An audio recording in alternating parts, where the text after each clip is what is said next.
Kwa jina naitwa Rajab Amir, rais wa shirikisho la filamu Tanzania. Tupo hapa nchini China toka tarehe 12 mpaka hii leo.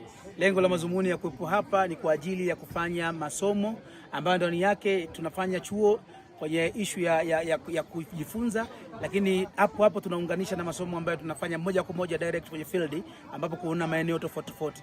Leo tu katika mji wa Ansan ambapo tunaona mlima wa Dragon, ambapo ni moja kati ya milima mizuri na mikubwa katika nchi ya China.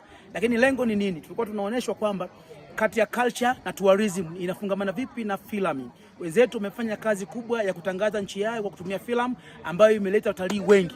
Leo hii China yenyewe inaleta watalii kwa mwaka jana tu 2025 zaidi ya watalii bilioni 6 na milioni 400. Utaona namna gani ambavyo wameweza kuingiza fedha nyingi kupitia utalii. Lakini Beijing tu nchi na mkoa una watu milioni 28, lakini leo hii wanaingiza watalii zaidi ya milioni 390.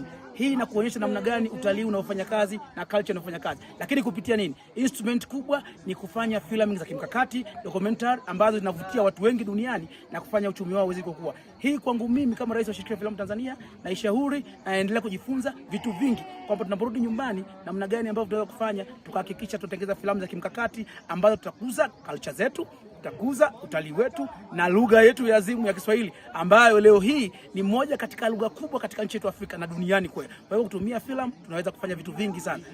Na washauri watengenezaji wa filamu wote na wadau wetu wote wa filamu Tanzania kwamba filamu ni kitu cha kikazi.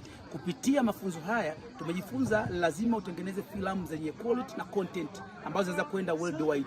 Watu wengi wamejifunza vitu vingi. Tumeona wenzetu wameendelea kwamba filamu umeifanya kuwa kitu bora zaidi. Kwa hiyo mimi ni washauri ndugu zangu wa Tanzania wenzangu na wadau wote wa filamu, tunaporudi Tanzania tushirikiane kuhakikisha tunajifunza haya tunajifunza huku na tunashare haya mambo exposure na mambo mengine kwa ajili ya kutengeneza co-production. Lengo langu kuu la kuwaeleza ni kwamba kitu bora chochote kinaweza kwenda popote. Hilo ni jambo na jukumu letu kwa wakati mmoja. Serikali yetu inaongozwa na Daktari Samia Suluhu Hassan, inafanya kazi kubwa ya kuhakikisha inatengeneza safari nyingi na mafunzo mengi, lakini waziri wetu pia wa habari, utamaduni, sanaa na michezo Paulo Christian Makonda naye anafanya kazi kubwa, lakini bila kusahau katibu mtendaji wa bodi ya filamu Dr. Gervas Kasiga naye anahakikisha kila kitu kinakwenda sawa. Ni washauri, kazi ni kwetu, wanatasnia kufanya vitu vilivyo bora sana. Asanteni sana.